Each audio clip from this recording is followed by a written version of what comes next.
Okay, so this will be our week 8 tutorial. Week 8 tutorial is mostly based on the second law of thermodynamics and the related problems like Carnot engine, refrigerator, mostly related to that, and I think some cyclic process and reversible process. These concepts are mostly it is based on the second law of thermodynamics, idea of entropy, entropy change, etc. Right? So the right now the assignment questions that you can see from 1 to 10 is the current week's assignment that you are given to solve by yourself, and the deadline is not over yet. So basically you are yet to submit that.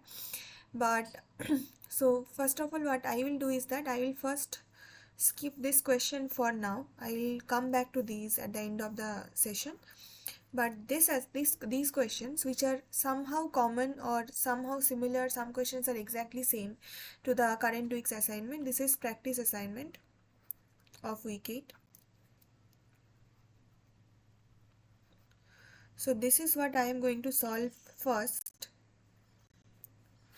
and then some of the problems you will see that exactly matches with the current week's assignment problems, and those which do not match, we will solve them as well, but at the end of the tutorial, right? Because then you will have a fair enough idea that you can also approach them by yourself. You can try them, and if you have a problem, then you can cross check with the this tutorial session.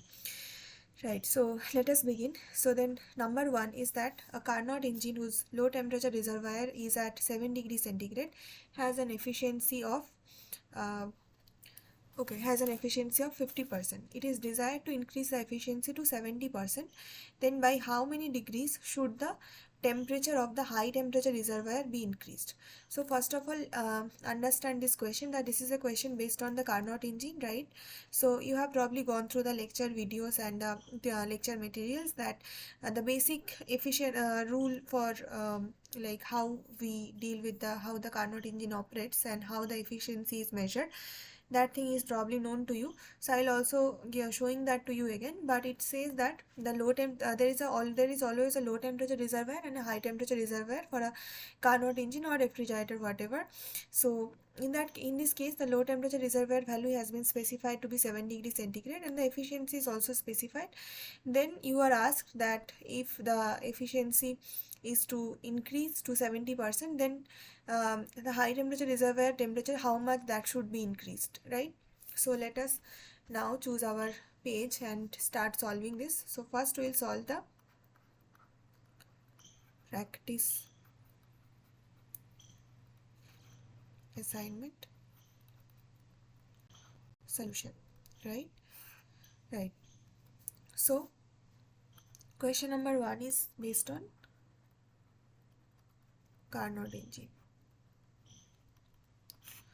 So let me quickly draw a diagram which actually specifies how this Carnot engine operates, and then it will be easier for us every time to draw the schematic, because then the idea of this engine, how it operates and how the different terms are basically what is the significance of different terms, that becomes very crystal clear. So that is why I am choosing to draw this. So right now this is our hot reservoir, okay, and this is our low temperature or cold reservoir. So any engine or any refrigerator, they have two the different temperature reservoirs. One is hot and another is the cold reservoir end. So basically here we identify the hot reservoir temperature as T1, which is as per the convention we are following, because then the formula will be universal to all of the cases we will be using, so there will be less confusion. So let us stick to this, that we always identify the hot reservoir as a temperature of T1 and the cold reservoir as a temperature of T2, right? So basically your T1 should be greater than T2, because this is your hot reservoir T1, so this is at higher temperature, and cold reservoir is at lower temperature, right? So this is the cold reservoir, and the engine, the Carnot engine, is basically operating between them. So this E signifies engine, okay? So this Carnot engine is operating between these two reservoirs. And how is this operating? It is basically doing, what is it is doing is that it is taking Q1 amount of heat from the hot reservoir, because the spontaneous fact is that the heat will be spontaneously flowing from a hot end to cold end, right? So this is exactly what that is happening here, that Q1 amount of heat is simultaneously flowing, spontaneously flowing from hot reservoir at temperature T1 to the engine. So it is absorbing Q1 heat from the hot reservoir, and then it is dumping Q2 amount of heat to the cold reservoir. So this Q1 is not equal to Q2. So what does the excess, like what does the extra heat that is not being dumped, where does that heat go? So that the answer is that that amount of heat is being converted into mechanical work done, or W. Okay. So basically what is happening is that this Carnot engine is taking or absorbing Q1 amount of heat from a hot body or reservoir at temperature T1. Then it is partially converting that heat into mechanical work. So basically it is converting energy into work done, right? So basically, because we know that work done and energy are equivalent forms, so they can be converted into each other. This Carnot engine can convert partially this heat into a mechanical work, that is W amount, and that excess amount which is not getting converted into work, that remains as heat, and that amount of heat is Q2, which is again being dumped at the cold reservoir at temperature T2. So this is also we know from second law of thermodynamics that we cannot, this ideally it is not possible to actually convert the total amount of heat energy into work done. So basically there is always a partial conversion that will happen. You cannot even like that, ideally maybe it is possible, but practically it is never possible to have an engine with that has a 100% efficiency. That means that will convert the entire heat into mechanical work done. So in this case, the idea of efficiency of a Carnot engine also becomes important. That first of all, let me write down what is the like different terms that is being meant here. So Q1 plus sorry, not Q1 plus W. Q1 is equal to, because Q1 is getting divided into two parts. One is converted into work done W, and other is remaining as heat and being dumped at the cold reservoir. So Q1 equal to W plus Q2, or W equal to Q1 minus Q2, right? So this Q1 is the heat absorbed from the hot reservoir by Carnot engine E. So this is spontaneously absorbed because this is the hot temperature end, so obviously the heat will be getting transferred from spontaneously from hot to cold end. Okay, so W is the amount, partial amount of Q1 that is being converted into mechanical work done by Carnot engine E, right? So and Q2 is the remaining amount of heat in Q1 that remains as heat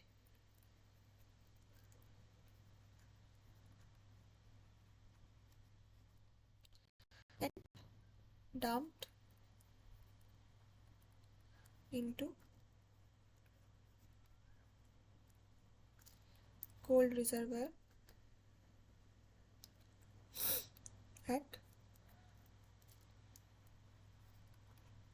T2 temperature. Okay.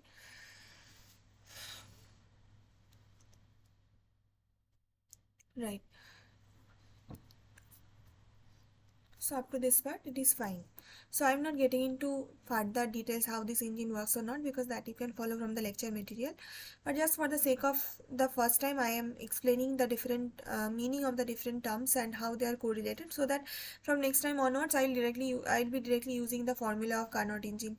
These formula I will not explain again, right? Because these are already there in the lecture material and I am also explaining them again, so this should be clear. So then the formula of efficiency of that engine will be like efficiency, we mark it as eta. So how do you define efficiency? So for a Carnot engine, the efficiency of this engine is defined by how much amount of energy it can convert into mechanical work done, right? So basically, if it takes or absorbs Q1 amount of heat energy, and then from that it can convert into W amount of work done. So basically that means that its efficiency is basically a ratio of W by Q1, that how much work done we can get or get converted from a total heat absorption of Q1. So that is the idea. So efficiency eta will be like W by Q1, right? So W, we know that is Q1 minus Q2 by Q1. So this is 1 minus Q2 by Q1. So again, from the lecture material you can probably follow that this Q is actually proportional to the temperature. So basically your Q1 by Q2 will be like equal to T1 by T2, because they are directly proportional to each other. So from there we can also write the efficiency formula. Instead of Q terms, we can also write it in temperature terms as 1 minus T2 by T1. So this is again another formula of eta, right? So this is equal to eta, and this is also equal to eta, right? So this is the efficiency of the Carnot engine. So it can be the direct straightforward formula of W by Q1. Sometimes that will be relevant depending on the question. Sometimes you have to use this and sometimes you have to use this. So hopefully this is clear. Now we can start solving the question that is actually given in problem number 1. So problem number 1 says that initially the Carnot engine efficiency, let's say it is eta 1, is equal to 50%. 50% means you have to take 50 by 100, which is like 0.5. 0.5 is the efficiency of the Carnot engine initially when the heat sink or the low temperature reservoir temperature, that is mentioned in the problem as 7 degree centigrade probably. So this is 7 degree centigrade means 7 plus 273, which is like 300 Kelvin is the heat sink or low temperature reservoir's temperature. Now we do not know T1, which is the hot reservoir end. We do not know that temperature. But the next clue we have been given is that now the efficiency has been changed or increased to 70%. That means it is now has become 70 by 100 or 0.7. So then in that case, the T2 is fixed, because in the question it is mentioned like you do not change your T2, but you increase your T1 to increase your eta 2. Okay. So now T1 is increased to, let's say, T1 prime. So in the question it is asked to you what is the difference between T1 minus T1 prime. How much the temperature has been, or basically because your temperature of the hot temperature reservoir has to be increased to increase your efficiency. So basically your T1 prime should be greater than T1. So this will be like opposite. So T1 prime minus T1, otherwise this will be a negative value. So this is equal to what? That is what you need to calculate. So first of all, we'll start with the known information, which is eta 1. So eta 1 for the Carnot engine is nothing but the known thing, right? So that eta 1 is equal to 1 minus T2 by T1. This formula will be using, and this is equal to 0.5 mentioned.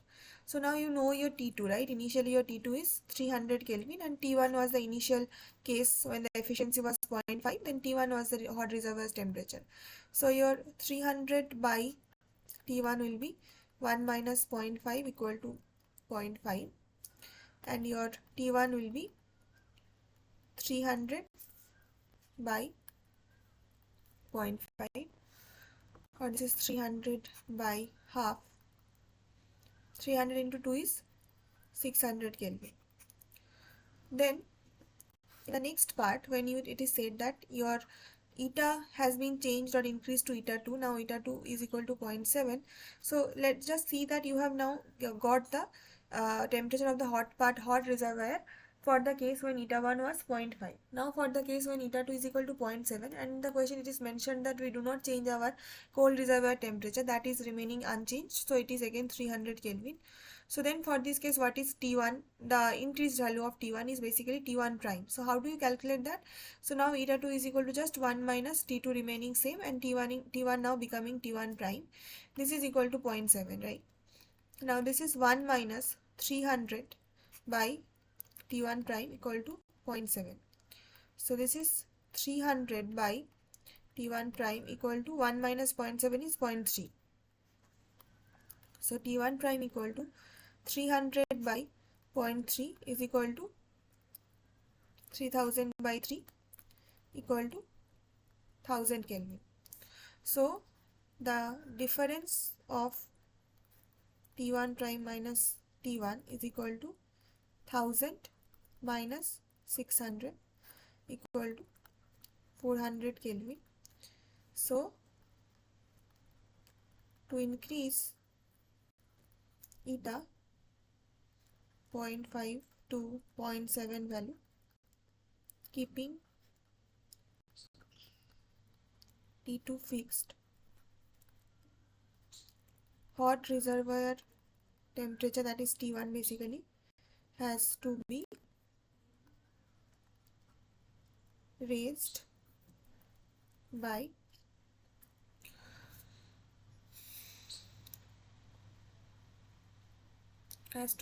by um, 400 Kelvin. First of all, let us go back and check whether the solution has come right or not. So I think there is some problem, that some mistake has been made, otherwise the value is not matching here.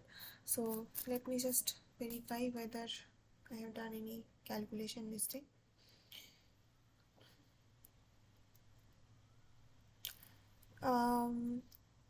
7 degrees centigrade. So basically, so the mistake I have made is basically I have sorry, this is the calculation mistake. So this is this is my mistake. So this is 280 Kelvin. So that is why our answer was not matching. The whole logic was correct. So just replace this 300 by 280 everywhere. So 280. So basically, let me see that 280 by 0.5 is basically 560. This is 560 Kelvin. So please correct this. This is a mistake.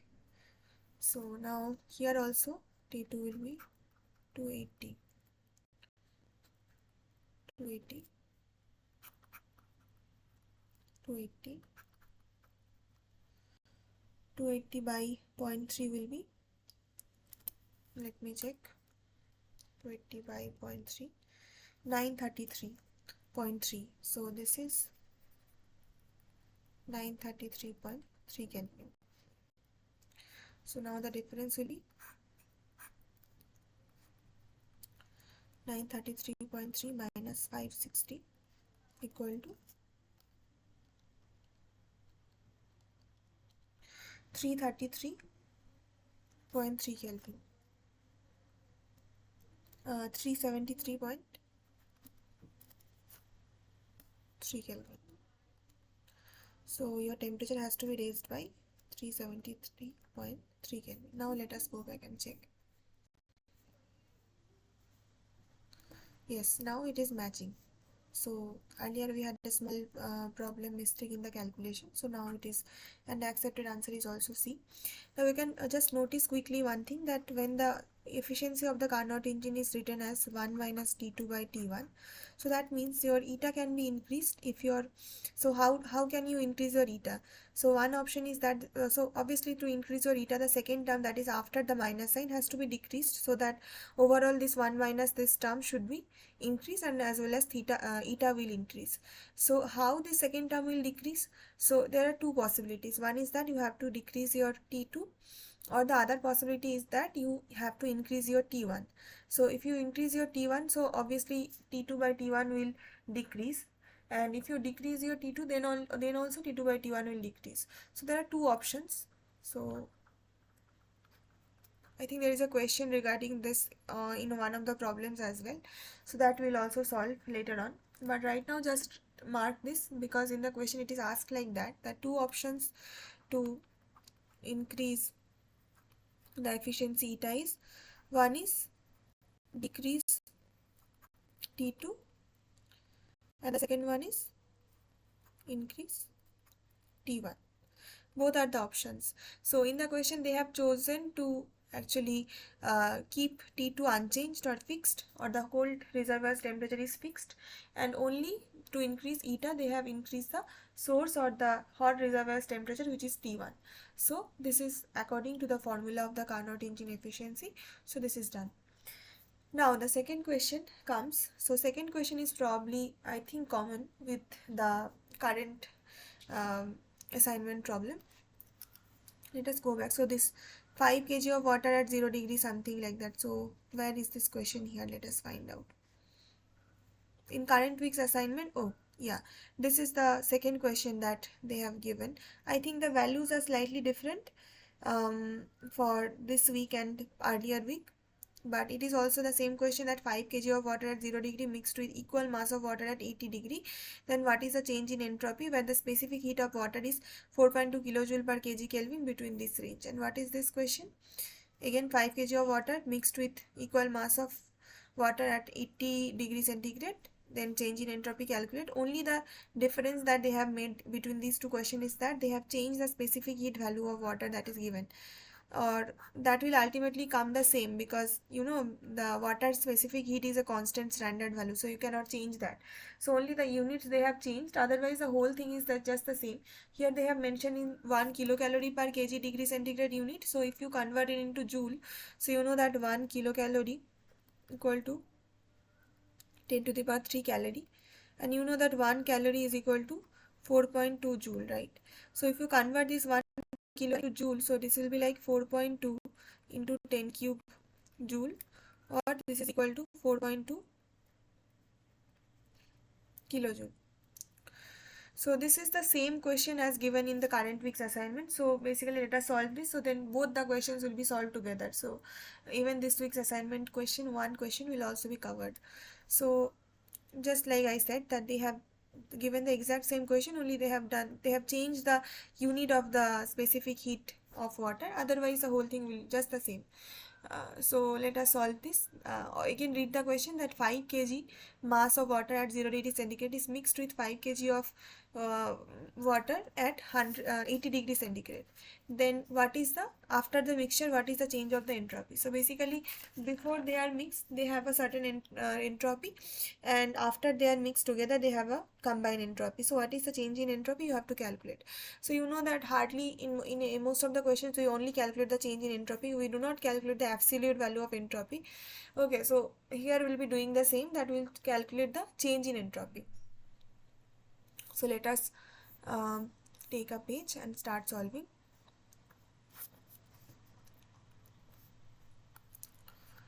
So 5 kg water at 0 degree centigrade plus 5 kg water at 100 degree centigrade. So here your specific heat of water is given. First of all, let us identify this lower temperature as T1 at 0 degree centigrade, which is 273 Kelvin. Okay, and your other, sorry, this is not 100 degree centigrade, this is 80 degree centigrade. Okay, so this we mark as T2. T2 is 80 degree centigrade, and this is like 80 plus 273. So this is as 80 plus 273, which is 353 Kelvin. So this is your T1 and T2. Okay, and the specific heat, so this is plus sign because they are mixed together. Okay, specific heat of water, it depends on what unit you are preferring to take. So either you can take this unit kilocalorie per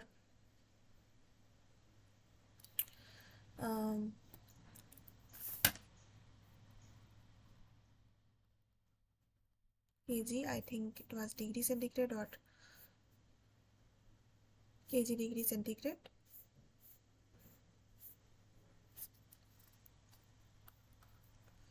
So this is like 4.2 kilojoule per kg Kelvin. That I just said that this will be same because this is the conversion from kilocalorie to kilojoule. So this is just the same value because water specific heat cannot vary. So it has a fixed value. So now before the mixture, they have different temperatures, right, T1 and T2, but after the mixture, because there will be a thermal equilibrium that will happen, so they will exchange heat, and the whole mixture will have a same equilibrium constant temperature uniformly. And what will be that temperature?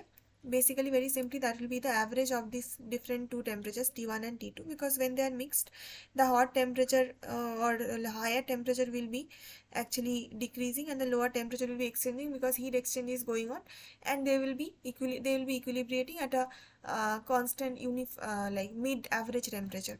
So that is the idea, that after mixing,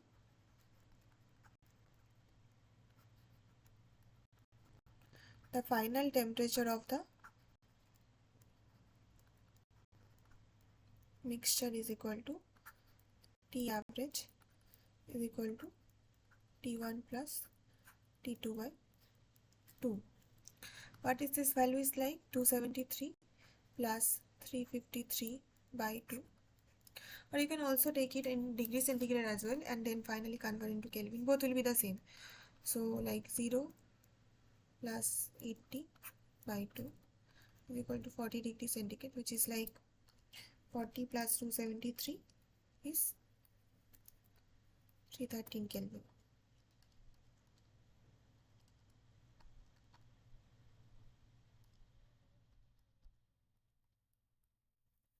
Here also you can get 313 Kelvin. So this is your final mixture temperature. So what is happening? You have to calculate the change in entropy, right? So the net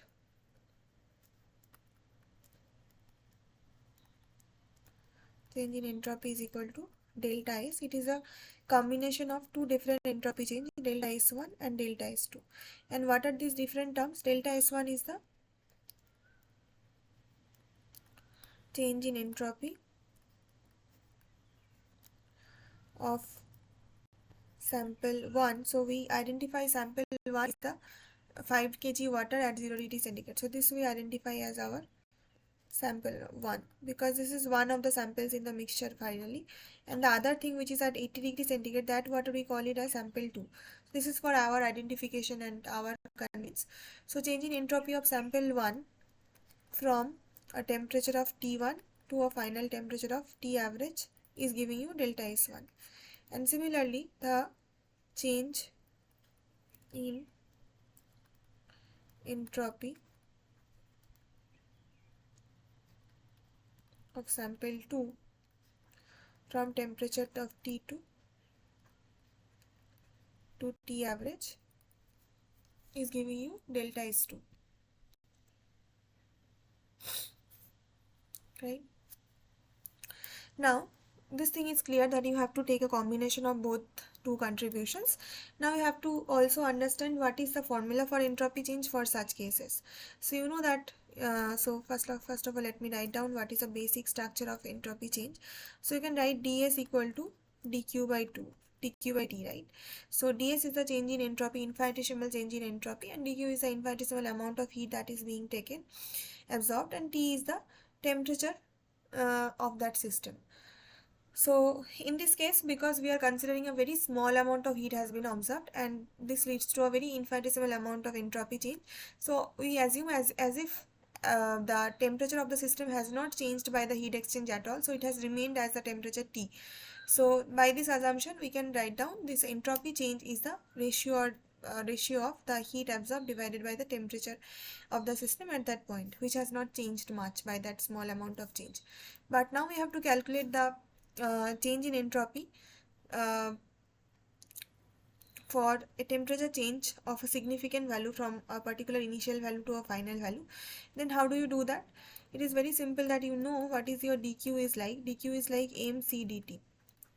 So this you have done before, that heat absorbed or heat emitted can be written down as the mass or of the system into the specific heat of the sample. Like in this case the sample is water, so water specific heat will be relevant, and dt is the temperature change. So this is the idea of dq, that for dt amount of temperature change when the system has a specific heat of C and the mass of m, then dq amount of heat has to be absorbed or emitted for this temperature change. So if that is the case, then you can replace it here, that it is mc dt by t, right? mc dt by t. Now so if you have to calculate the entire entropy change for a certain temperature change, then you have to integrate. So this is integration of ds, so this is integration of mc dt by t, but the limit of the temperature change is from Ti to Tf. So it is going from initial temperature to final temperature. So this is the generalized formula that we are writing. Okay. So now because m and c are constant and not dependent on temperature, so this will be coming outside integral, and this is Ti to Tf. Remember, this is specific heat per mass, then only you can multiply by mass. If it is specific heat per mole, then you have to multiply by the mole number. Okay, so this is based on that. But in our question, the water specific heat is given by per kg units, right? So that is per gram, per mass. So this is specific heat per mass and not per mole. So both are possible depending on what you are using. Depending on that, you have to either multiply by the mass or multiply by the number of moles. So in our case, because mass will be relevant, so we are writing in it in mass terms. So this is mc dt by t is mc ln t tf to ti. This is mc ln tf by ti. So this is your formula for delta S. Okay. So what is then delta S1 is for the water at 0 degree centigrade. So water temperature change from 0 degree centigrade to T average is equal to 40 degree centigrade, right? So this is 273 Kelvin to 313 Kelvin. So let us call this as T1 and this as T average, and same for delta S1. So delta S1, if you have to write down in formula, so this is m, the mass is here 5 kg for both, so mass is constant, so m1 equal to m2 equal to m for both the samples is equal to 5 kg. So now mc is the specific heat of water per mass. Okay, so mc ln tf by ti is now final temperature is T average and initial temperature was T1. So this is delta S1. Delta S2 for sample 2, where the water temperature changes from T2 equal to 80 degree centigrade to T average equal to 40 degree centigrade. Then this is equal to mc ln of final temperature is T average divided by the initial temperature is T2. So this is done. So the delta S will be like delta S1 plus delta S2 is equal to mc common ln of T average by T1 plus ln of T average by T2. So this is like mc ln of, so you can because ln a plus ln b is basically ln of a into b, so you can simplify it like that. So this is ln of T average squared by T1 into T2. So you can take ln of x to the power a is basically a ln x. So here you can take out the square or to the power 2 power to the front. So this becomes m 2mc, then ln of T average by root over T1 T2. So this is your delta S.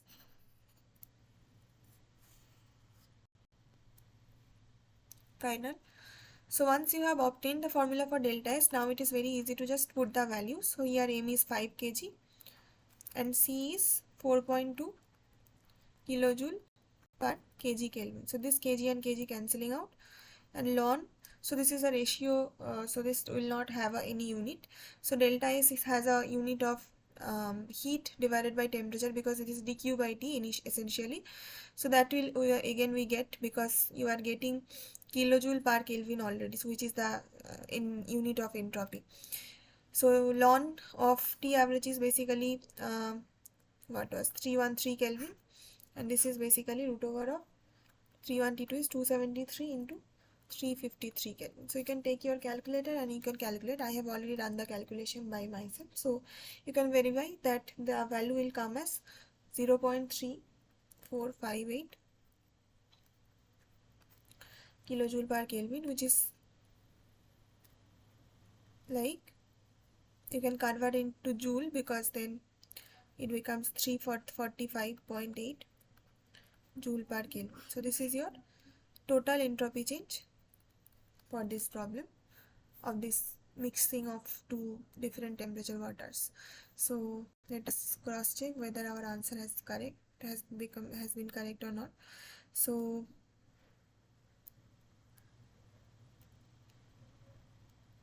okay, so our answer will be matching with this one because this is a question that we have actually solved. So this answer is matching. This is the current week assignment, so this is done. Okay, this is current weeks. So this is we have obtained. So now we can see that why this question option is not matching with any of this with here, because clearly you can see there is a unit difference, right? Because they have given in earlier practice assignment they have given in calorie per Kelvin unit, whereas now we have calculated into joule per Kelvin unit. And you know the conversion that 1 calorie is equal to 4.2 joule, right? So 1 joule is equal to 1 by 4.2 calorie. So then 1 second, just let me check.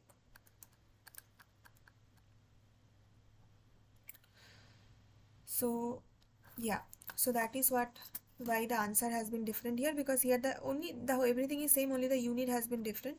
So we can easily convert that into the actual unit. We can convert into calorie unit. How to do that? Basically we got the answer as 345.8 joule per Kelvin is equal to delta S. Now you know that 1 calorie is equal to 4.2 joules. So to convert this joule into calorie, you can divide it by 4.2. So this is 345.8 by 4.2 calorie per Kelvin. So this is like, you can take your calculator and check, this is like coming as 82.3 calorie per Kelvin. This is your answer as per this question. So this is matching. So you can mark this answer as option number B. So this is also the accepted answer. So you are correct here, right? So then this is covered.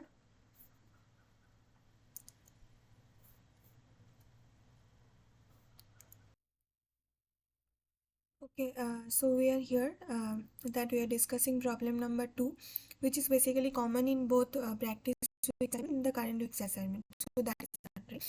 Then we move on to problem number 3, which is again similar for current week and previous week. So yeah, so I'll be discussing the current week's problem number 3, and it will be common. So just look at this problem number 3 over here. 3 gram of nitrogen, and this same problem is in problem number 3 of the earlier week. So this is again common, so I'll solve one and it will be done for both of them, right? So the question we are asked in problem number 3 here is that 3 gram of nitrogen doubles in volume at constant temperature. Then calculate the change in entropy given the molecular weight of nitrogen is 28. Okay. So first of all, here you have to calculate the change in entropy, and you have to basically find out what is delta S, and you have been given the information of the nitrogen's mass, and you know the nitrogen's molecular weight from the question, so you can calculate how much is the mole of nitrogen that is present there. And it is also mentioned that the volume is doubled at constant temperature. So temperature is fixed and the volume is going V to 2V, let's say. So we'll be choosing a blank page and solve this. So question number 3, which is again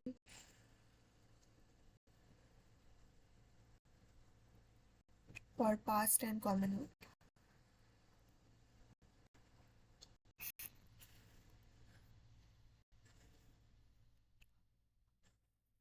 So I have to calculate what is the change in entropy when temperature is constant and volume is doubled. So if V1 is V, then V2 is equal to 2V. This is initial, this is final. after the process. So, and the nitrogen is taken of 3 gram. So, number of moles in 3 gram is equal to N equal to 3 gram divided by the molecular weight of nitrogen, which is 28 gram, right? So, this is 3 by 28, almost you will see that this is 0.107 moles. Now know that what is delta S formula. So delta S is basically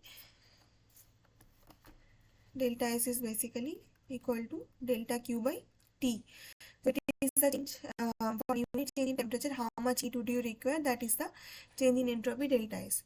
So delta Q, you know from the first law of thermodynamics, is delta U plus delta, or let's say delta W you can say, or W is just the work done. So just W, and there is a change in the internal energy. You know that this is delta U plus T delta V divided by T. Delta U is equal to 0. The change in internal energy of in this case is 0 since temperature is constant, or delta T is equal to 0. So U is a state function and it depends on temperature. So that is why if your temperature is constant or it is not changing, then the change in internal energy will also be 0. So here the only contribution is coming from the work done, which is P delta V by T. And you know that work done is finite because there is a finite volume change delta V, so that you know. So your ds is now P dV by T. Now you can solve it by taking an integral over volume, but for that you have to first convert your P by T into volume terms. So because we are considering ideal gas, so we are assuming ideal gas to solve this. So we take PV equal to nRT, where N is the number of moles of that gas. So your P by T is equal to simply nR by V. So this is P by T replaced by nR by V. So nR by V dV, right? So now ds integral is the change in entropy in this case from 1 to 2 after the process of volume doubling. So this is nR dV by V from V1 to final volume V2. So this is nR ln V V2 V1. So this is S2 minus S1 is delta S. So this is nR ln of V2 by V1. So your final delta S 1 to 2 process is equal to nR ln of 2, because V2 is equal to 2 times V1, that you know. So this is nR ln 2, and we can now put the values. So in value calculated as so that is 0.107 mole of nitrogen into R is basically in SI unit 8.314 joule per mole Kelvin into ln 2 you will write. So this is equal to, you will take the calculator and see, this is 0.617 joule per Kelvin, because mole is cancelling out in here and here, so only joule per Kelvin is the answer. So this is the entropy change. Now let us match whether it's correct answer or not. So okay, so in the past week's assignment we have already the question accepted or given, so this is actually matching with our answer, and also the answer will be D. So this is your correct answer. Done. Yeah, I think this is also common in the both weeks. So again we'll solve this and this will be done for both, and I'll be mentioning the extra problems which is not common in both the assignments, so that will be solved separately. Okay, so question number 4 is about which law of thermodynamics suggests that there is a tendency for equalization of temperature throughout the system.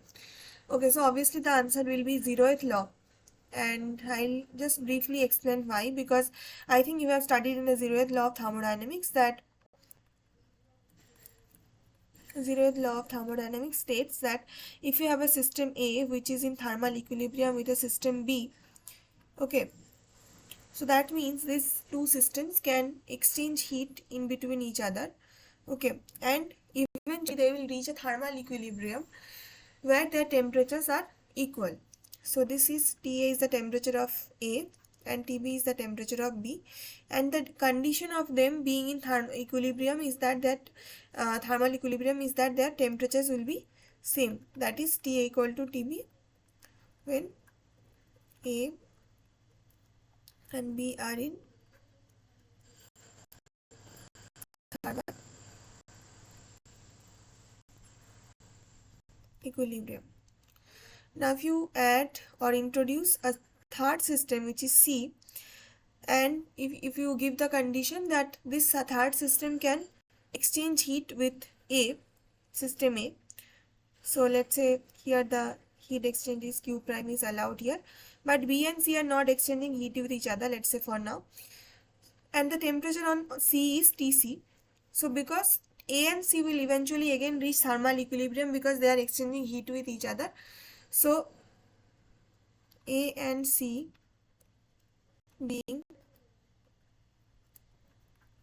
in thermal equilibrium, the condition is TA is equal to Tc.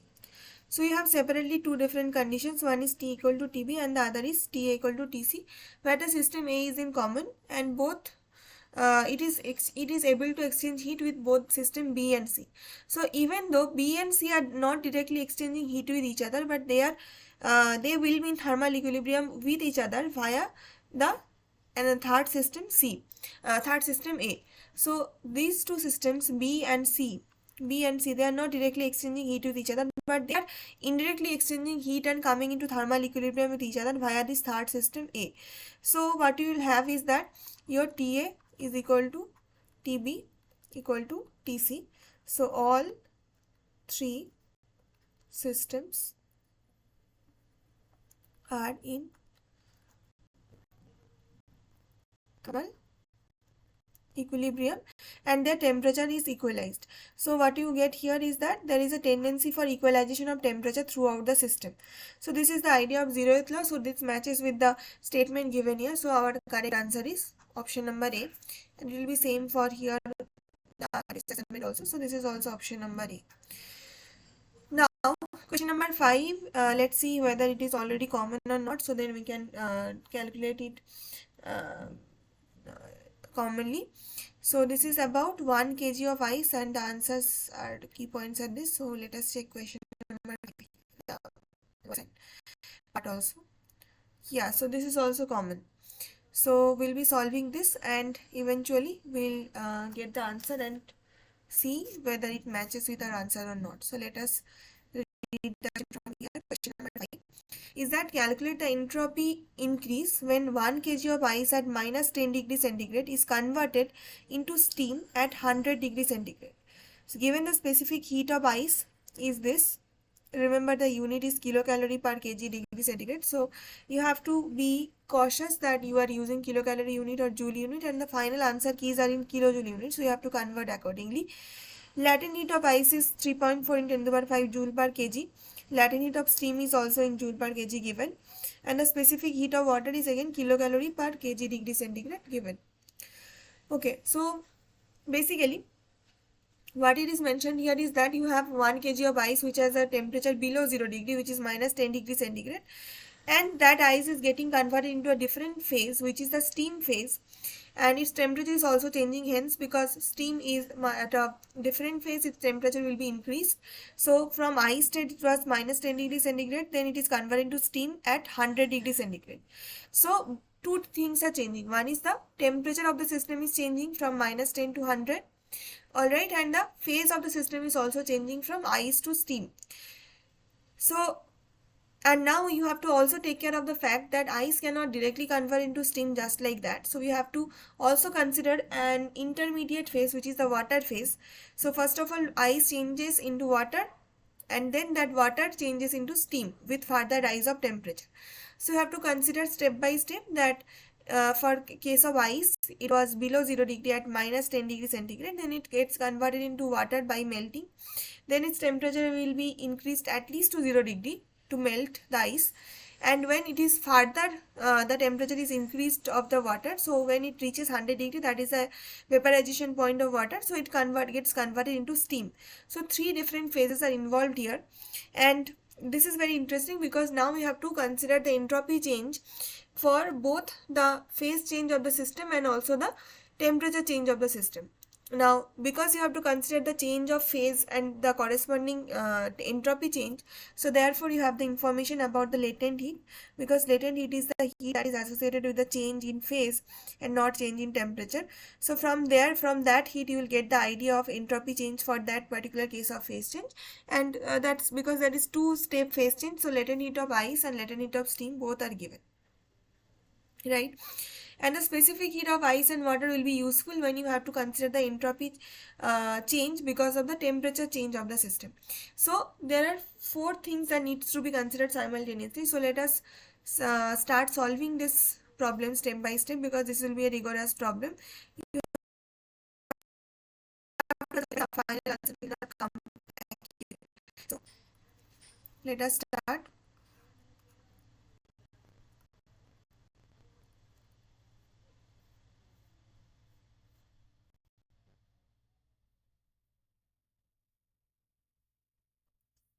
uh, I think there is some problem in the OneNote, so let me just check once.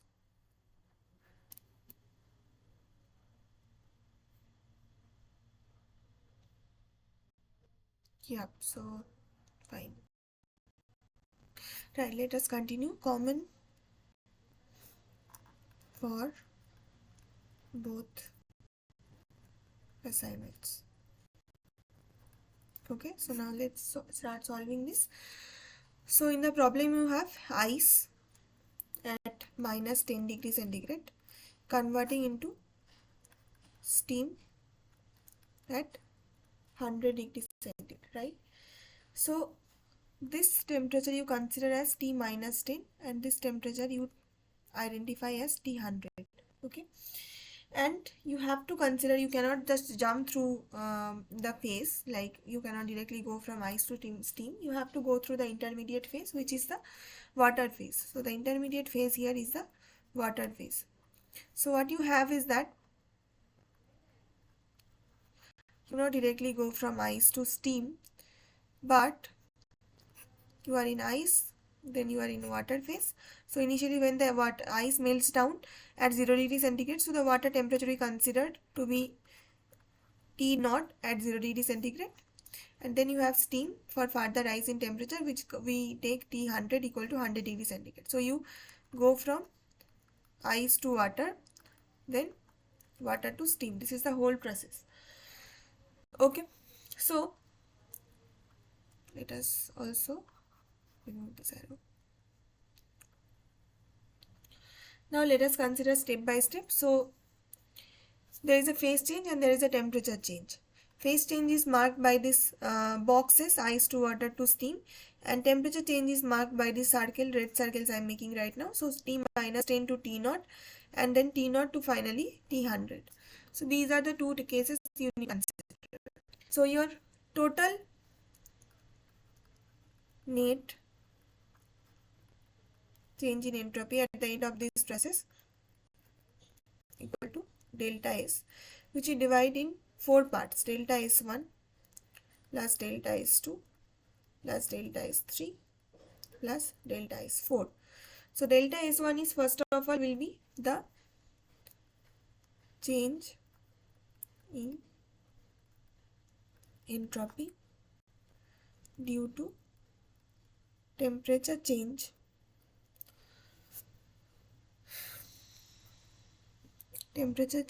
of ice from T minus 10 to T naught. So this is the initial case when the temperature of the ice is increasing from minus 10 degrees centigrade to 0 degrees centigrade.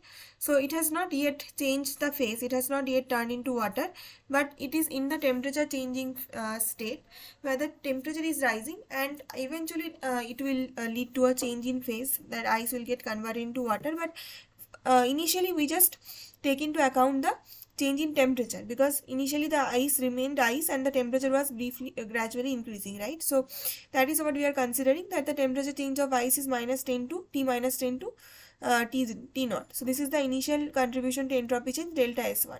Now the next step will obviously be the phase change.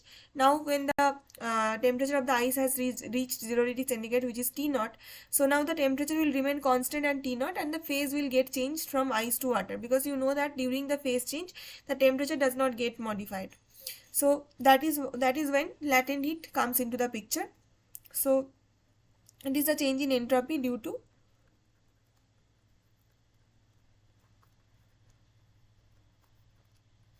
phase change from ice to water at constant temperature T0 or T naught. Then the third phase will be water's temperature increase. So delta S3 is due to, now water's temperature is increasing, further increase in temperature from 0 degree to 100 degree centigrade. So water temperature increase 0 degree centigrade to 100 degree centigrade, which is T0 to T100. And finally delta S4 is due to phase change from water to steam. So once it has reached 100 degree centigrade in temperature, so now the temperature will remain constant and the phase will immediately get changed from water to steam at constant temperature T100. These points we have identified, now we just have to use the correct formula and calculate each of them separately. So here the thing you will need for temperature change of ice is the specific heat of ice. So this is sea ice, is the specific heat of ice, the information about which is given in the question, which is given as 0.5 kilocalorie per kg degree centigrade. Now you know that 1 calorie is equal to 4.2 joule. So this is, if you convert into SI, so this is kilocalorie, so it gets converted into 0.5 into 4.2 kilojoule per kg degree centigrade. Now the second part is the phase change of ice to water. So what is important here is the latent heat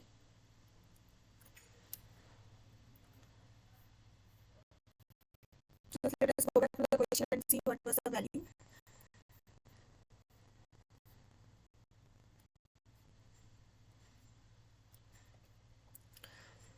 So latent heat of ice is 3.4 in 10 to the power 5 joule per kg.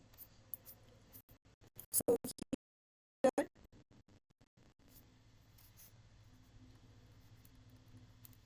let's say this is L1 is equal to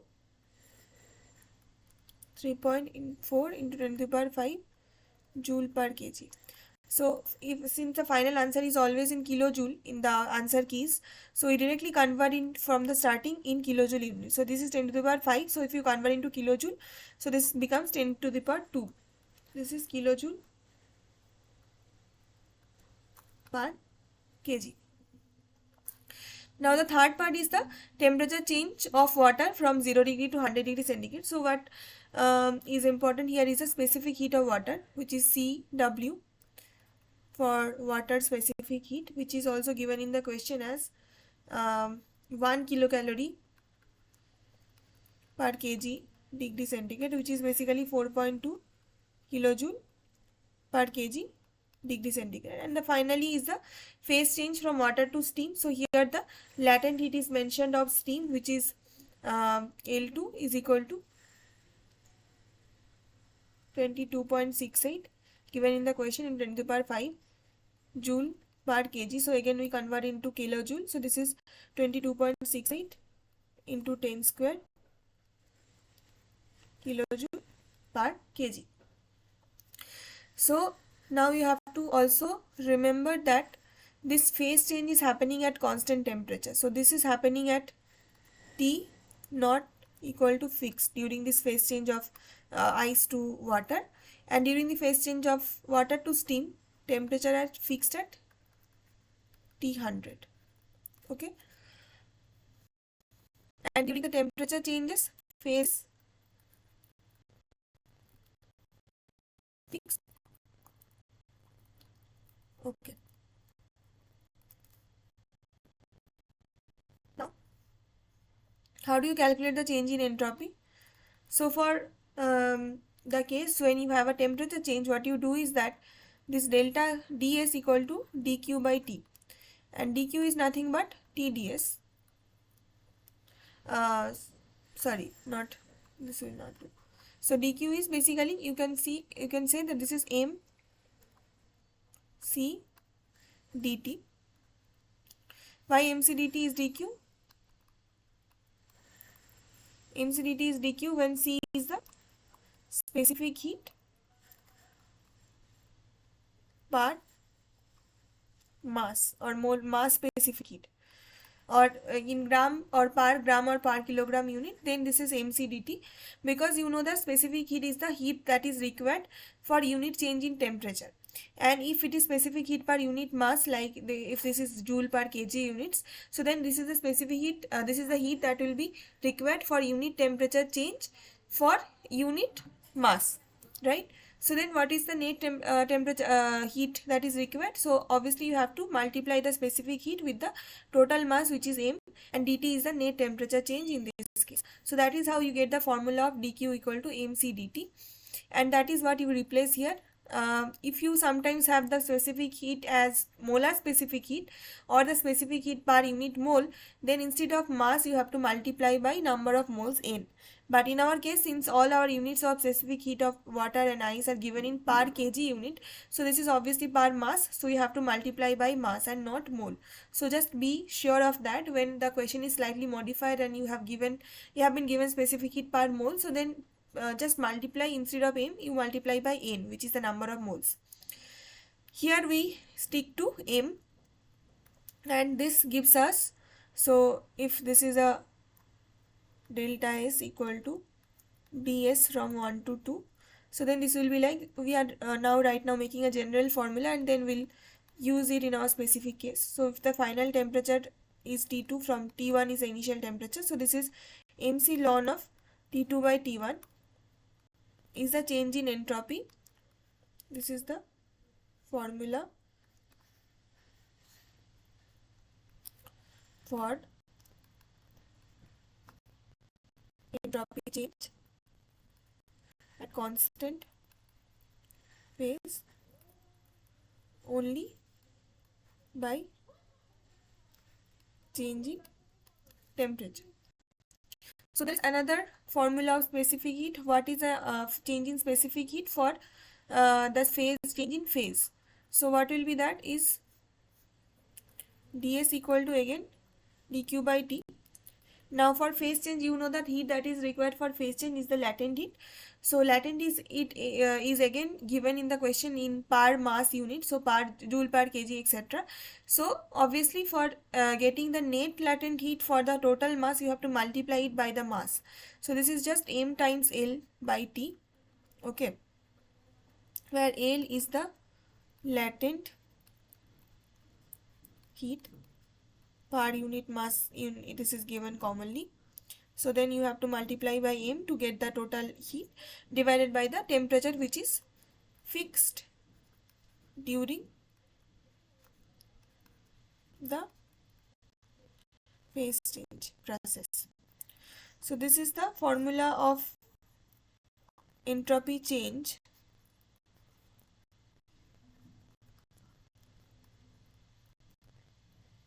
for fixed temperature phase change of the system. Now we have obtained two generalized formulas. This formula for temperature change and phase remains will be applicable for case this first case and the third case when the temperature is changing. This formula for the phase change and temperature being constant will be applicable for the second and fourth case where the phase is getting changed but the temperature is not. So let us now exactly solve our net entropy change, which is delta S1. Now you know that delta S1 will be simply here it is the temperature change of ice from -10 to 0 T naught. So this will be like m. The mass of ice was given, I think, 1 kg. So you can put m as 1 kg. So mc ice into ln of the final temperature was T naught and the initial temperature was T minus 10, right? And in the second case, when the latent heat of ice is required and it is changing the phase from ice to water, so this is just m times L1, which is the latent heat in this case, divided by the temperature is fixed at T naught. So this is T naught. And here the entropy change, this is delta S2, this is delta S1, sorry.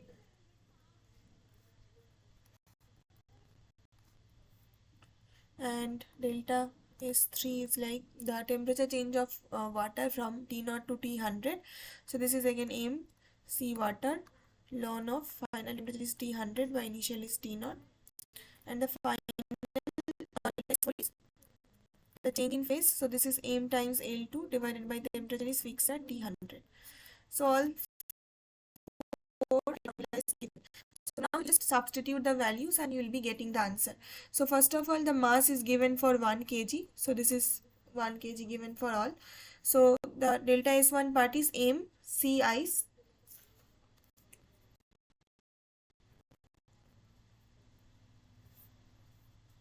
So instead of pasting it, let me just directly write it again. So this is m C ice ln of T.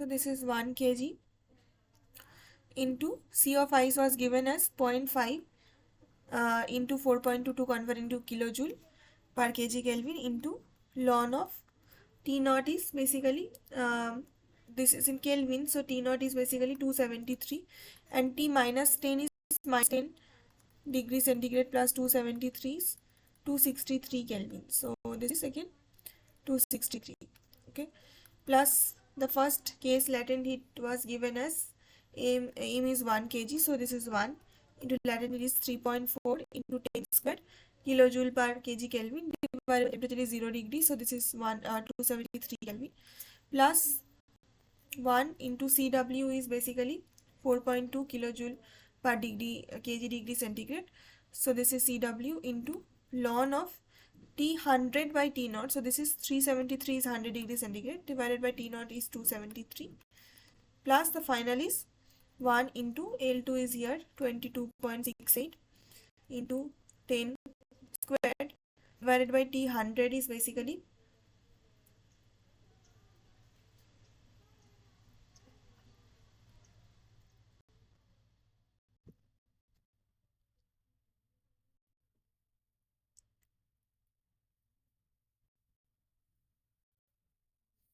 300 is basically 73.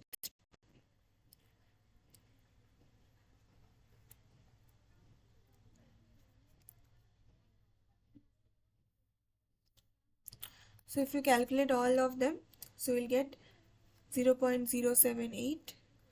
So just use your calculator and cross verify because I have previously solved it, but I may make a mistake sometimes. So this is, but I think the answer key will match, so we'll check. This is 8.71 kilojoule per Kelvin. This is your net change in entropy, and as the answer key was given in kilojoule per Kelvin units, we have gotten that. So this is option number, let us check, 8.71 kilojoule per Kelvin is what. So first of all, we verify answer from the past assignment because there the answer key is already given. So we are getting this, and obviously this is the accepted answer. So our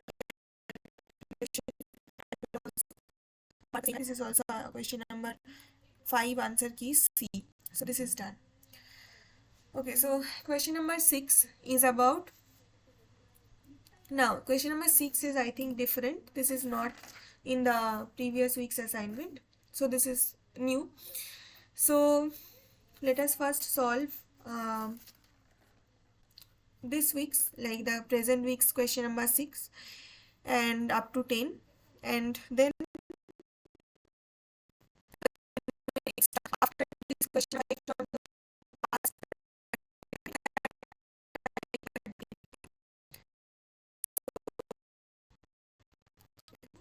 question number 6. So a reversible engine absorbs 10 to the power 5 joule of heat from source at 400 Kelvin and rejects heat to a sink at temperature of 200 Kelvin. Calculate the work done by the engine. So this is obviously from the question you can understand this is a question about the Carnot engine, which is a reversible engine and which operates between a source that is at higher temperature and a sink which is at a lower temperature. And there is a standard formula that is given for these kind of Carnot engines where the source temperature is T1, which is in this case 400 Kelvin. So this is the Carnot engine source temperature T1 and this is the sink temperature T2 is 200 Kelvin, and the heat that the engine absorbs, that is also standardly, let us we call it Q1, and we want to calculate what is the work done by the engine. So first of all, let me just draw a quick schematic and show what is the work done formula for Carnot engine cases. So this is current week's assignment.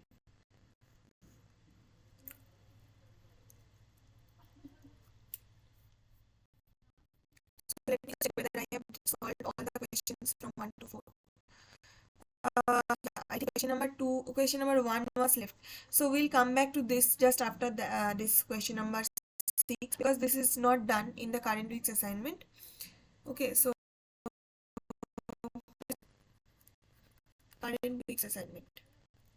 So we'll solve it and complete because other than that 2, 3, 4 and 5 is already 6 we are right now going to solve and 1 is left. So 1 I'll solve right after this. So question number 6 of current week's assignment.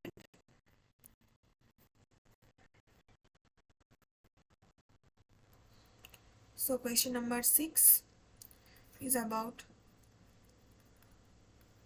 Carnot engine, which is the reverse engine, where this is, let's say, the source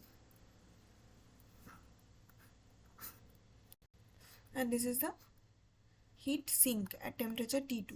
So because this is source, so T1 is obviously greater than T2. This is source at higher temperature and this is sink at lower temperature. And the Carnot engine we mark it by E. So this is absorbing Q1 amount of heat from the source and some amount of heat is partially getting converted into work done and the excess amount of heat is getting dumped into the sink. So this is the Q1 is the heat absorbed by the engine from source. W is the work done by the engine and Q2 is the excess of Q1 heat dumped in the sink. Okay, so in the question you have the information that T2 is equal to 400 Kelvin, T1 is equal to 200 Kelvin and Q1 equal to 10 to the power 5 joule. So your W equal to what? For such kind of a case you have to use the formula of efficiency of the Carnot engine. Efficiency of the Carnot engine is given by the sign eta, which is basically W by Q1. So efficiency means how much the engine is able to convert the energy into work done out of the total heat it absorbs from the source. So W is the work that is being done by the engine. So this is the output work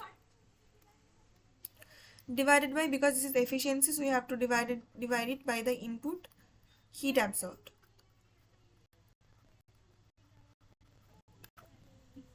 Okay, so this is W by Q1. So you know the eta formula is 1 minus, another formula of eta is 1 minus T2 by T1. So because you have information about both T2 and T1, you can directly calculate eta from here and then you can identify or equalize it with W by Q1. So this is equal to 1 minus T2 is 400 by T1 is 200 sorry, I have written the opposite. So this is 200 is T2 and T1 is 400. Divide equal to W by 10 to the power of 5. So we have W equal to 1 minus 1, 200 by 400 is 1 minus half into 10 to the power 5, which is 10 to the power 5 by 2, which is like 50 kilojoule. So this is our answer. So let us match the answer key. So we are getting option number C, because this is the answer we are getting. So this is done. Let's go back to question number 1, because that was left to solve. So we'll solve it by the side. This is again a Carnot engine problem, because it is saying a steam turbine is operated with an intake temperature, which is a source temperature is 400 degrees centigrade, and exhaust temperature. So these are different terminologies for source and sink. Intake temperature is meaning the source, which is at higher temperature 400 degrees. So this is your T1, and exhaust temperature is a sink where it dumps the excess heat, which is at T2, lower temperature 150 degrees centigrade. What is a maximum efficiency or eta max that can be achieved for a given heat input? The heat input is, let's say, Q1. So in this case, because you have no other information apart from T2 and T1, and you know directly what is the formula for efficiency for such case, so eta is equal to simply 1 minus T2 by T1. And steam turbine is basically a engine that works between a heat source and sink, and it basically converts your heat energy into mechanical work done. So basically it is type of a Carnot engine, right? So Carnot engine formula will be utilized here, and eta max is equal to eta equal to 1 minus T2 by T1 is 1 minus basically 400 plus 273 is equal to so this is 150 plus 273, and this is 400 plus 273. So this is basically 1 minus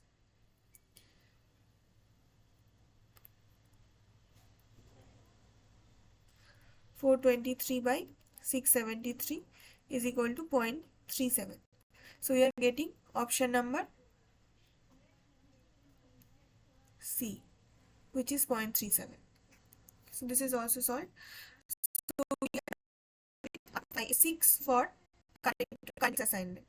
Now we see what is question number 7, 8, 9 and 10 that are left remaining. So question number 7 of current week's assignment, when the temperature outside a cold storage is 20 degrees centigrade, 2 kg of ice melts per hour. What should be the power of the motor to run the refrigerator to stop the melting of ice? So this is basically a question about Carnot engine again, because this is not Carnot engine, this is refrigerator. So this is Carnot refrigerator. So the formula is slightly different, because the working formula for engine and the refrigerator is slightly different from each other. So we'll be following that, right? So the information about the cold storage we have is that the storage ice melting rate is 2 kg per hour. They are asking what should be the power of the motor to run the refrigerator to stop the melting of ice. L ice is given, and the temperature outside the cold storage is 20 degrees centigrade. So let us choose a page, and first let us draw how the refrigerator works, and then the working level will give us how to solve the problem given to us. So this is question number 7, and the problem is based on Carnot's, not engine, but Carnot's refrigerator. So this will be clear. So just prefer to draw a schematic every time you have such a problem, so that your ideas are also clear and you do not make a quick mistake, which you can make if you sometimes do not you are not careful. But using the schematic helps every time, because you can directly see what is happening. So for Carnot refrigerator, you have a higher temperature point T1 and a lower temperature reservoir T2. And because it is a refrigerator, its job is to cool down a system, or what the thing that you want to cool down. So that temperature is the lower temperature in T2, because it is already a lower temperature in, and the refrigerator is doing work by extracting out heat from the cold end and transferring that heat into the hot end. So basically this is opposite from the Carnot engine case, because there the heat was spontaneously getting transferred from the hot end to cold end, and some part of the heat was getting transferred into a mechanical work. But transferring heat from hot to cold part is a spontaneous process, because that is the thermal gradient that is making us do that. But to transfer heat from a cold end to hot end is not a spontaneous process, because you are basically transferring heat from a lower temperature side to a higher temperature side. So that is not a spontaneous process. So for that you need to do some work on the system to actually get it done. So it is not spontaneous. You have to push some external work so that you can transfer heat, take out heat from already a lower temperature end to transfer it to a higher temperature end. So that is a work done for the refrigerator case, that you take out, let's say, Q2 amount of heat from this low temperature reservoir at temperature T2. You extract this heat, and this R is the sign of refrigerator basically. And because it is not a spontaneous process, so W is the work done that you need to do for it to happen. And then the total heat that is being transferred into the hot temperature side is Q1. So here your Q2 plus W is your Q1, where Q2 is the heat that the refrigerator extracts from the system to cool down. So in case of a simple home refrigerator, it can be the food or anything that is inside the refrigerator, and the refrigerator is actually getting the heat extracted from that material so that it cools down even more. And to do that, because it is not a spontaneous process, so extracting heat from a low temperature reservoir and transferring to a high temperature side is not a spontaneous process. So some external work done is needed for this to happen, and that work is, so heat that work is needed for it to happen is the total heat energy Q1 that is finally being dumped into the hot temperature side. So in case of refrigerator, this is the net heat dumped by the refrigerator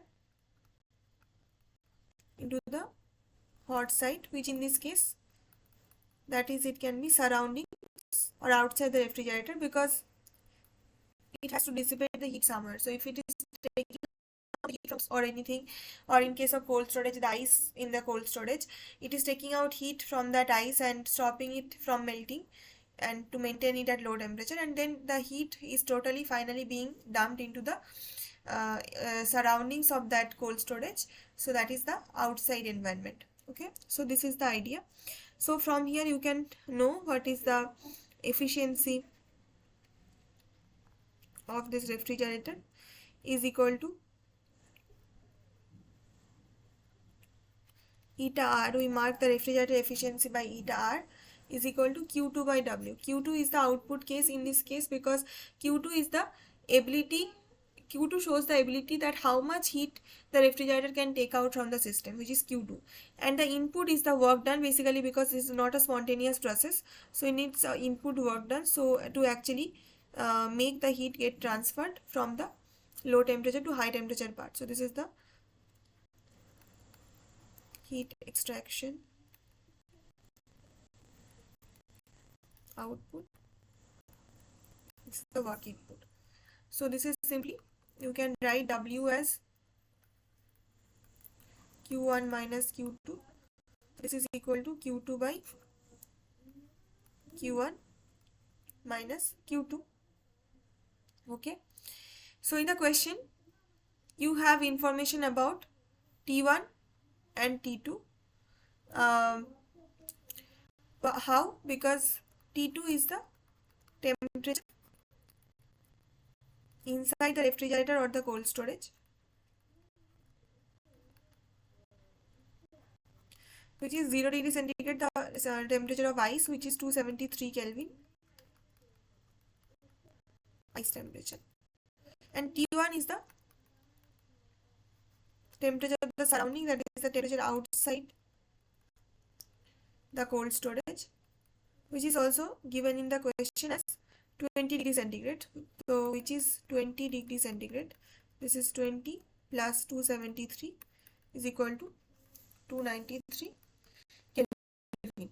And the ice getting melted, so the what is the phase change of the ice is to water involves a latent heat, which is in this, as per this question, 336 kilojoule per kg. Now for the ice to stop melting, it has to take out, exactly extract out and heat that is equal to the latent heat of the ice, because by getting or by absorbing latent heat, amount of heat, the phase changes from ice to water, or in other terms the ice melts, right? So to exactly cancel out that effect, you have to extract out that latent heat from the ice so that it does not melt, right? So this is the idea we'll be using, or will be go by here. So to stop the ice from melting or being exchanged into water,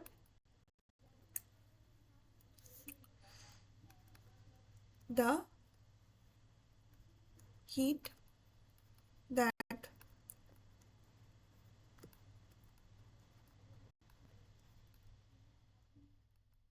extracted from ice is equal to Q2, equal to exactly the latent heat of ice to water phase conversion. So Q2 is equal to L here, okay, L of ice, which is in this case also given 336 kilojoule per kg. So you have information about T1, T2 and Q2. So what was the question? So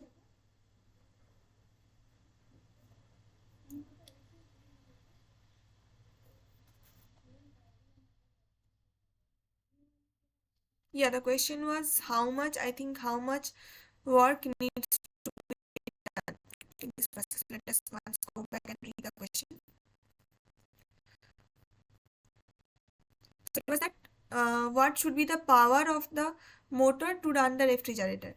So basically it actually, in other terms, it is meaning to say that because this I said already that this needs to an external work done on the system, so that it can actually transfer heat from a low temperature to a high temperature side, which is not a spontaneous process.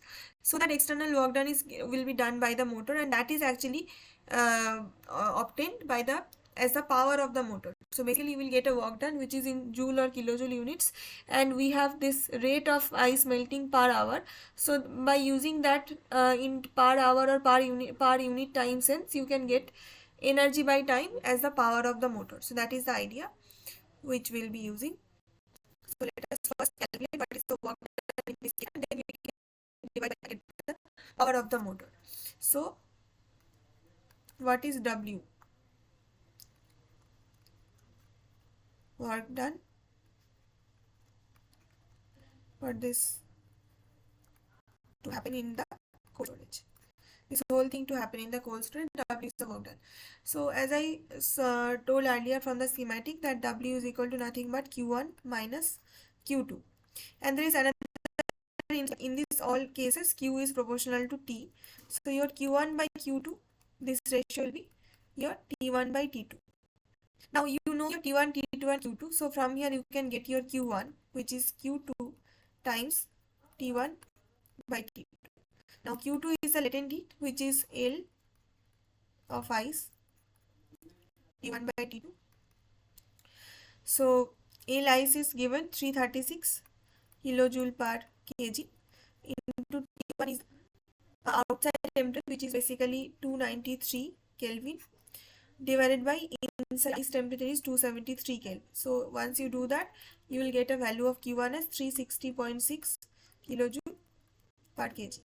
Is your Q1 is the final into the surroundings. So you know your Q1 and Q2 from the question.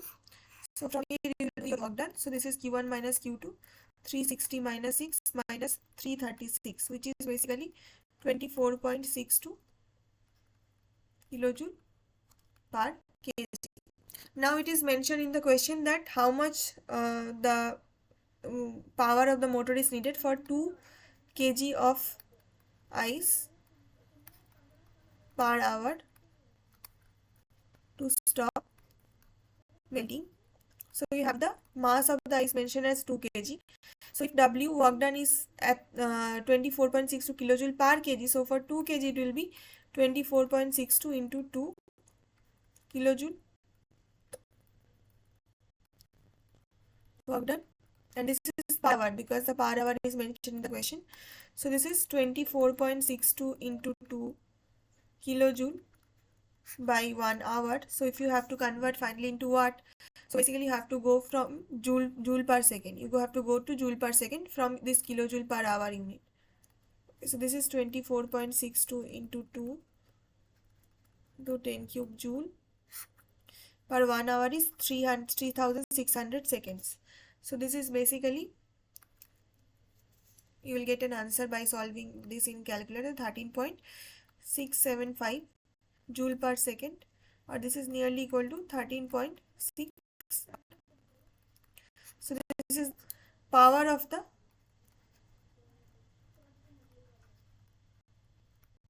motor that is needed. So let us see is matching with which of the options.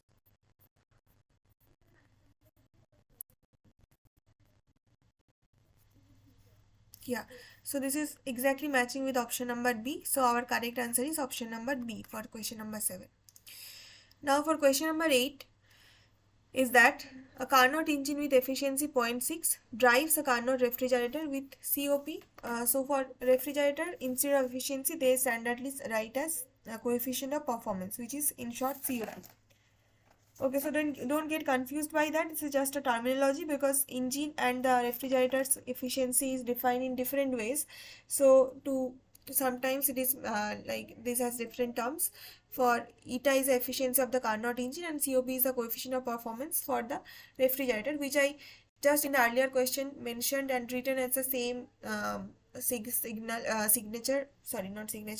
same symbol eta.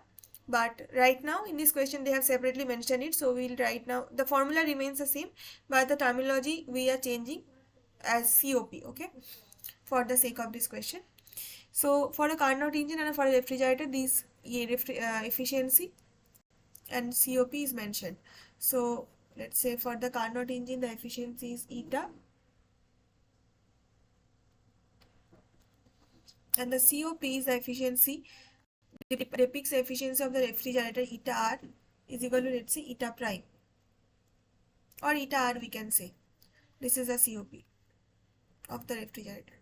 Now these values are given. Determine the energy absorbed by the refrigerator for each kilojoule of energy absorbed from the source by the Carnot engine.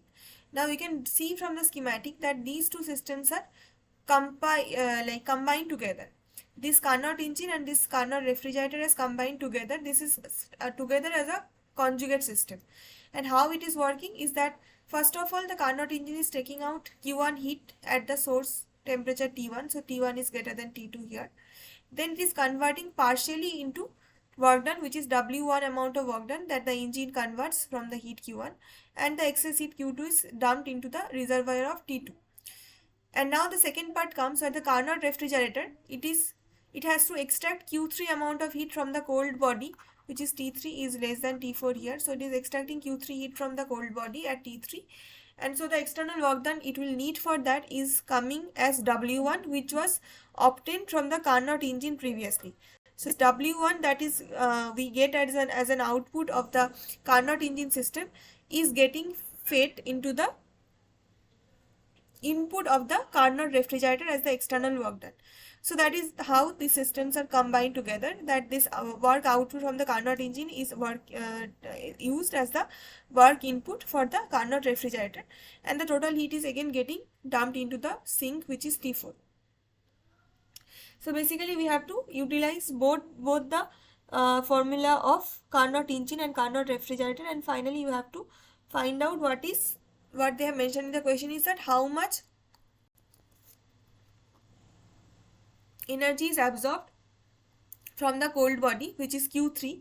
Q3 is the energy absorbed from the cold body by the refrigerator for each kilojoule of energy absorbed from the source by the Carnot engine. So energy absorbed from the source by the Carnot engine is Q1, and the energy absorbed from the cold body by the refrigerator, this is Q3. So you have to take a ratio of Q3 to Q1 so that you can get this answer, and you have to calculate in kilojoule unit. So let us calculate question number 8 for the current week.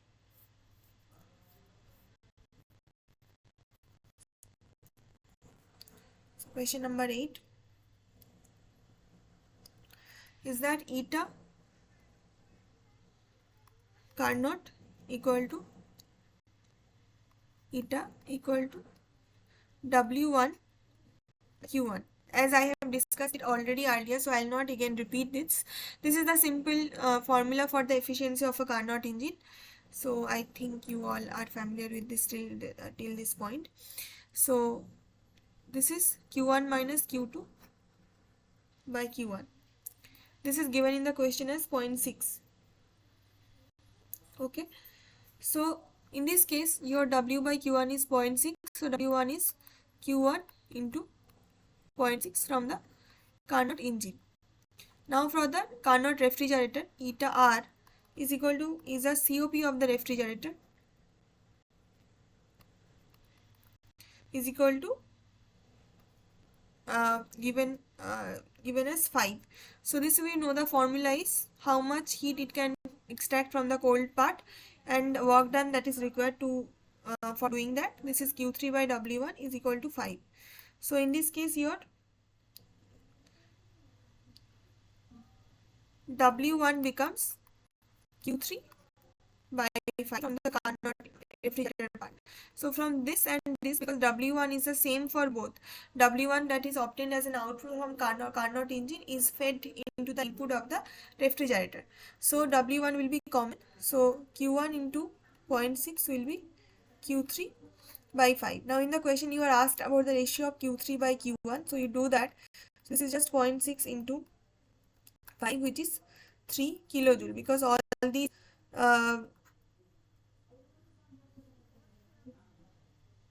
so this will not be in kilojoule units because this is just ratio of both of them, but because it is mentioned in the question that how much heat will be absorbed by the refrigerator from the cold body for per kilojoule of heat getting getting absorbed from the source by the Carnot engine.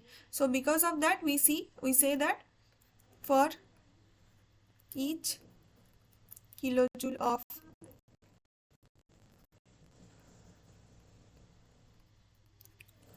absorbed by engine from source at T1, which is Q1 basically, the heat that's extracted by the refrigerator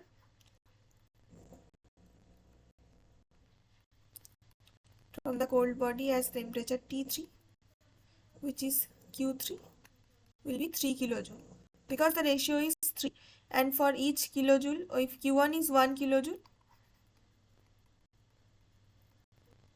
and Q3 by Q1 is 3, then obviously Q3 will be 3 kilojoule. So our answer is 3 kilojoule.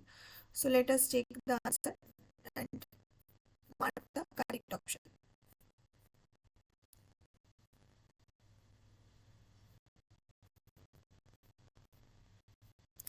So option number A is what we are obtaining. So option number A. Now question number 9.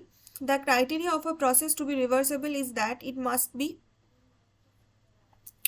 Okay, so the answer will be both B and C, which is option number D in this case.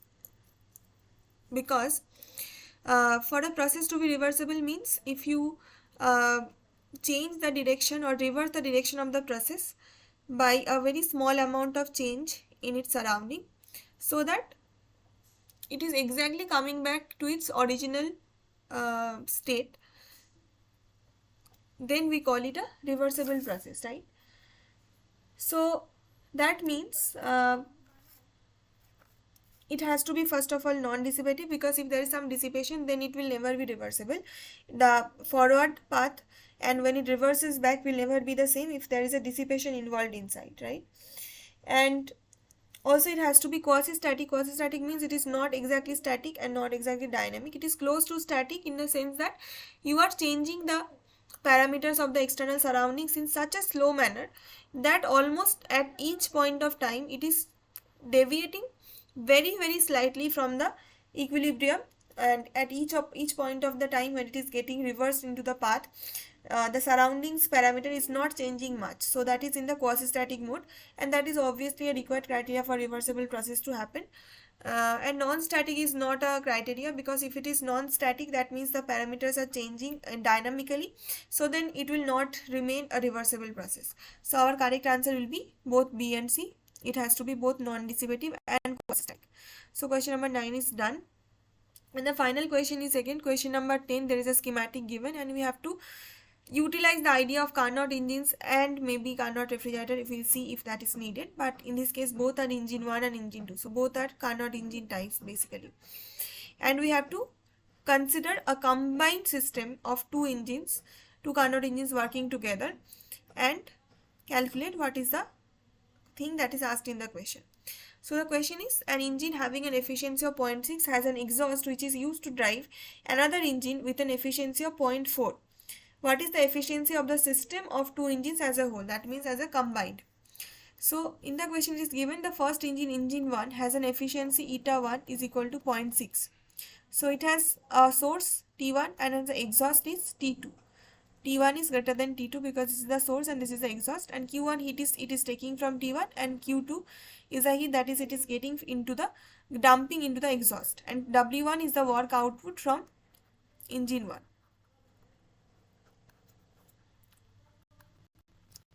Now the second engine, it is combined to the first one. How? That this heat exhaust at temperature T2 is the heat source for the engine 2. So here this is taking out heat, Q2 amount of heat from T2, partially converted into work, which is the work output from engine 2, and the rest excess amount of heat it is dumping into the sink, or the fine exhaust of it is T3. So here in this case, because the sink of the engine 1 is the source of engine 2, so T2 is common between them, that is how they combine together, and here T2 temperature is greater than T3. So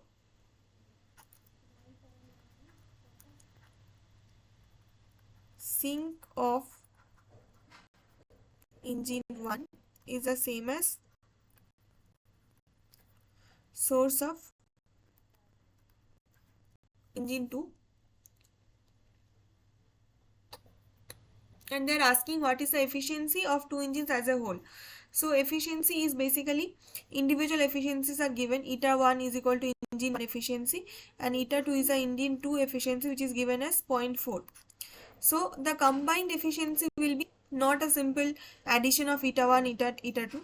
So the net, when the two engines are working combinedly, so you cannot simply additively take eta 1 plus eta 2, because it is, you have to consider the schematic where the final work output is basically W1 plus W2.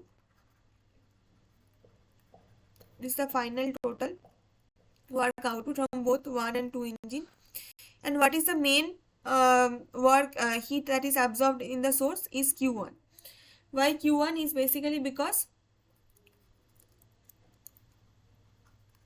net actual heat input, because you are thinking of it like a combined system. So as like a combined system of engine 1 and engine 2, the net effective engine has a source at temperature T1 and at a sink at temperature T3. Okay, and it is absorbing Q1 heat from the source and dumping Q3 heat into the sink, and in between it is getting it is converting into work done of output of W1 plus W2. So this is the idea of the effective Carnot engine, which is the combination of engine 1 and engine 2. So how do you solve that? So this is very simple. You just have to understand the logic and the formula are all very simple.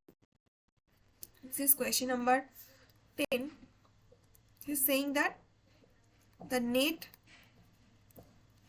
combined engine E is equal to the combination of engine 1 plus engine 2.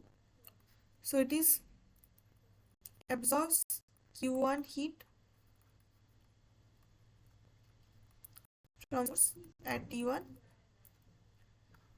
emits Q3 heat into the sink finally at temperature T3, and work output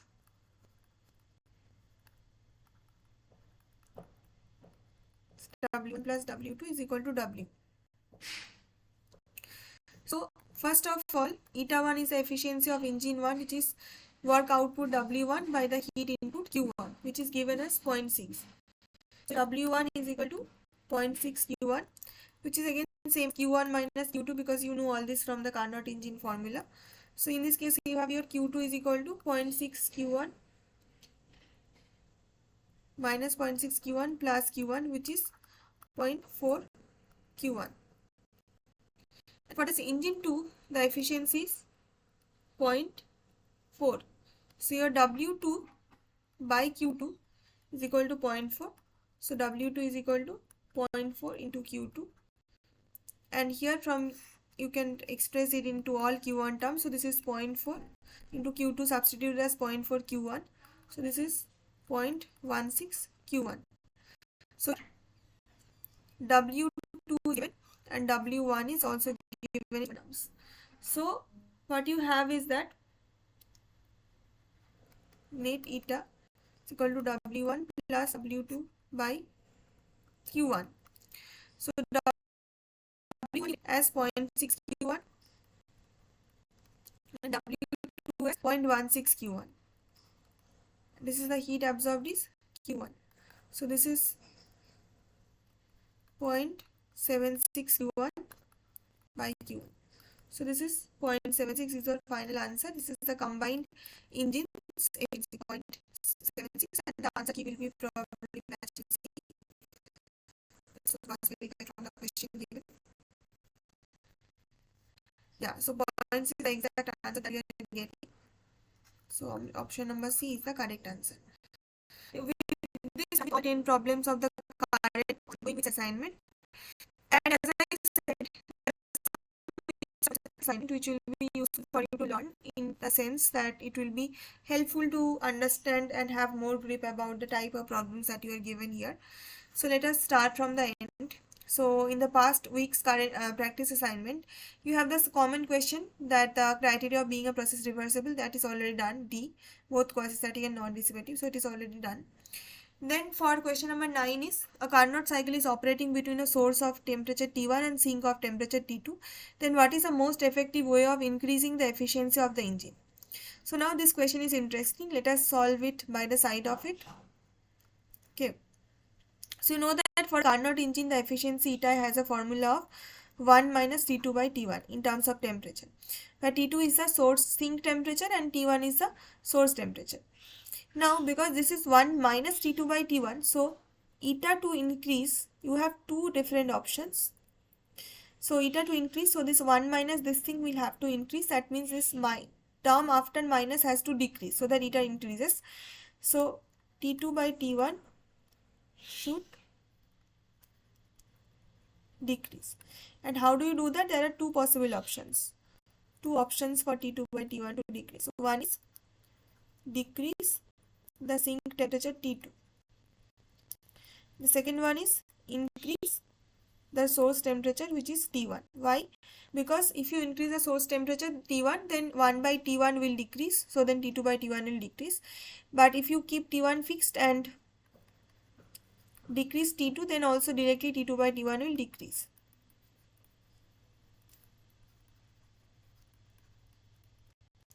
So these are two possible options to increase eta. Then this question is asking which is the most effective way for increasing the efficiency. So out of these two options, which is most effective to increase the eta? So to calculate that, we can calculate what is d eta by dt1 equal to 0 minus, so this is T2 by T1 squared, and if you take a derivative with respect to T2, then this is 0 minus 1 by T1 equal to 1 by T1. So this is the rate of change in eta with a change in T1, and this is the rate of change in eta with respect to a change in T2. So you can see this is, first one is T2 by T1 square and the second one is 1 by T1.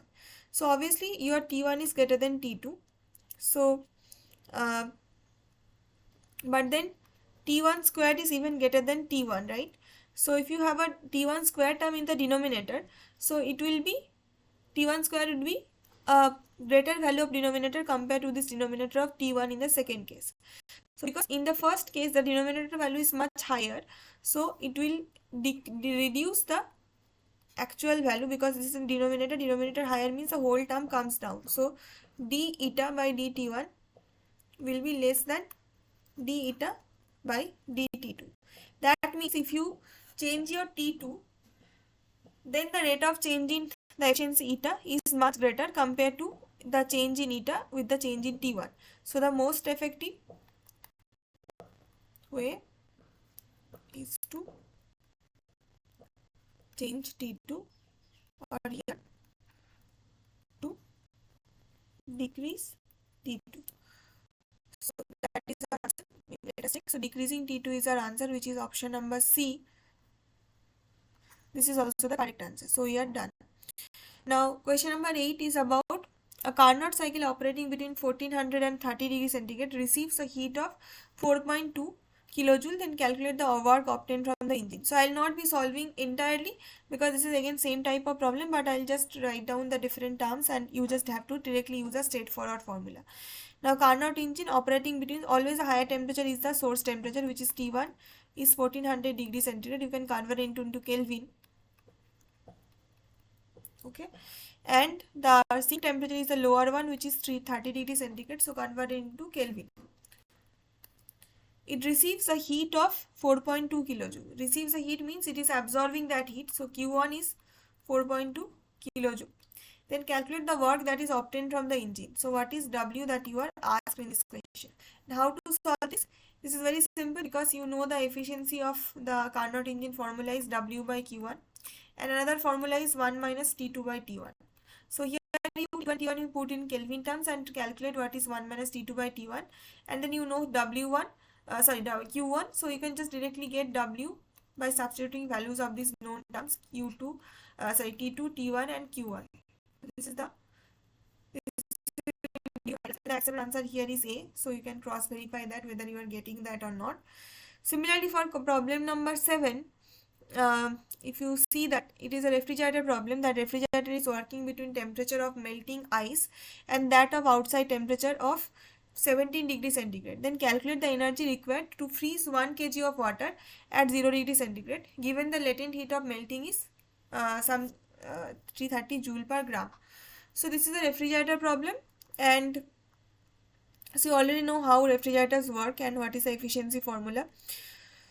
So the outside temperature is given as 17 degrees centigrade. Outside temperature is always higher, that is mentioned as T1. So this is 17 degrees centigrade, so convert it into Kelvin. So this is T1, and because inside there is ice, so ice temperature is 0 degrees centigrade, which is 273 Kelvin. So T1 and T2 is known to us. Then calculate the energy required to freeze 1 kg of water at 0 degree centigrade. So energy required to freeze, that means it means the external work that you need to do for this process, not non-spontaneous process of heat transfer from cold body to hot body to occur. You need an external work done, and that is the energy that is required to freeze the water. So basically they are asking you to calculate what is W, right? So what is W is there, what they're asking, and the mass of water that is given here is 1 kg. Okay, and it is temperature is fixed at 0 degree centigrade when the water is frozen into ice. So basically it is a phase change. So phase change at 0 degree fixed temperature from water frozen into ice. Okay, and the latent heat that is required here is 334 joule per gram. Okay, so this W is then, how to calculate this W? So you can simply use the efficiency formula of the refrigerator, which is 1 minus T2. Yeah, was it 1 minus T2 by T1? No, probably, because here W is basically, eta is basically Q2 by W, which is Q2 by Q1 minus Q2, which is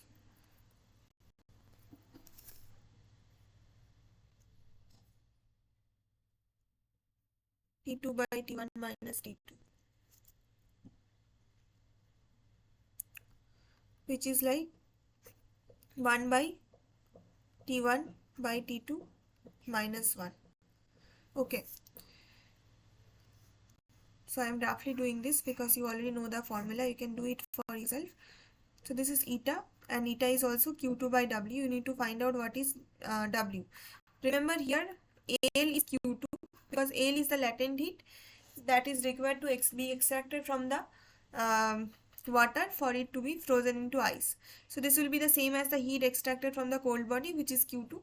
So that value is also given in the question and known. So W will be simply Q2 by eta, where eta value is this. So Q2 by eta is Q2 into T1 by T2 minus 1. Q2 value is given as L. T1 by T2 value is also given in the question. So we will solve this and get a value of 20.8 kilojoule. So your answer will be here 20.8 kilojoule if you use this formula that I have shown you. So this is option number B is the correct accepted answer. And the final question that is left from this practice assignment is problem number 6, which is telling us that during the melting of a slab of ice at 273 Kelvin at atmospheric pressure, what is the correct answer? So the correct answer is C, which is internal energy of ice water system increases. Why? I will explain that. During the melting of the ice at 273 Kelvin at atmospheric pressure, that means ice is melting and it is getting converted into water. So basically ice melting means the temperature is rising, right? So it is not only a phase change, but there will also be a temperature change, because if you don't increase the temperature of the ice, it does not melt. Because the temperature is not doing anything, it is atmospheric pressure. So obviously the temperature is rising, means the internal energy or U will rise as temperature is increasing for ice to melt, because you know U is a function of temperature and U is actually directly proportional to temperature. So if your temperature is higher, U will be higher, and so that is why if your temperature is increasing, that is contributing into the internal energy of the system, and therefore the internal energy U will be increasing. So your delta U in this case will be positive. Or in other terms, you can also think of it like when you are converting ice to water. So ice has a higher volume than water. So ice to water, volume of ice is greater than volume of water. So your final stage is V2 is V water and the initial stage V1 is ice. So V2 is lower than V1. That means your volume is decreasing or dV is negative. Basically, it's kind of a compression. So dW equal to PdV. If the pressure is fixed at atmospheric pressure and dV is negative, that means it is negative work. Okay. So if this is negative work,